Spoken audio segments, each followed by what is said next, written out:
அவர் விமர்சனங்களுக்கு அப்பாற்பட்டவர் இல்லை.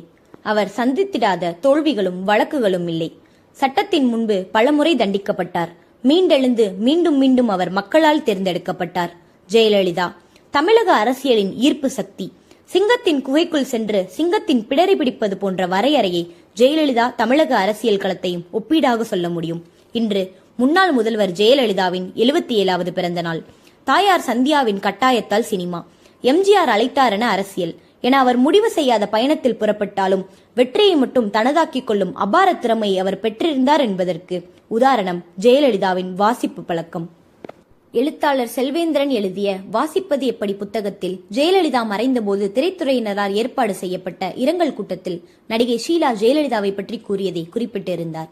நடிகை ஷீலாவும் ஜெயலலிதாவும் தங்களது சினிமா வாழ்க்கையை ஒன்றாக தொடங்கினார்கள். ஜெயலலிதாவை விடவும் செல்வாக்கு பெற்ற ரசிகர்களை அதிகம் கொண்ட நடிகையாக ஷீலா இருந்தார். ஒரே நேரத்தில் சினிமா என்ட்ரி, ஒரே நேரத்தில் பணம் புகழ் என இருவருக்குமே சேர்ந்தது. இருவரும் வீடு கட்ட முடிவு செய்து ஒரு ஆர்கிடெக்டை அழைத்து வருகிறார்கள். ஷீலா சொல்கிறார், வாசல் கேட்டை திறந்ததும் ஒரு மிகப்பெரிய வாட்டர் ஃபவுண்டைன் இருப்பது போல கட்டிவிடுங்கள் என்றார். ஜெயலலிதா என்ன சொல்லியிருப்பார்? ஷீலாவை விடவும் மிகப்பெரிய வாட்டர் ஃபவுண்டைன் வேண்டுமென்றாரா? இல்லை. அங்குதான் ஜெயலலிதாவிற்குள் இருந்த ஆளுமை எட்டி பார்க்கிறது.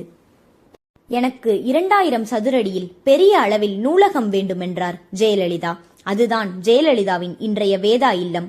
ஜெயலலிதாவின் படப்பிடிப்பு தொடங்கி பல்வேறு இடங்களிலும் அவர் புத்தகங்களோடு இருப்பது போன்ற புகைப்படங்களை அதிகம் காணலாம். அன்று ரசிகர்கள் படையுடன் புகழின் உச்சத்தில் இருந்த ஷீலாவை இன்றைய தலைமுறையினர் அறிய முடியுமா?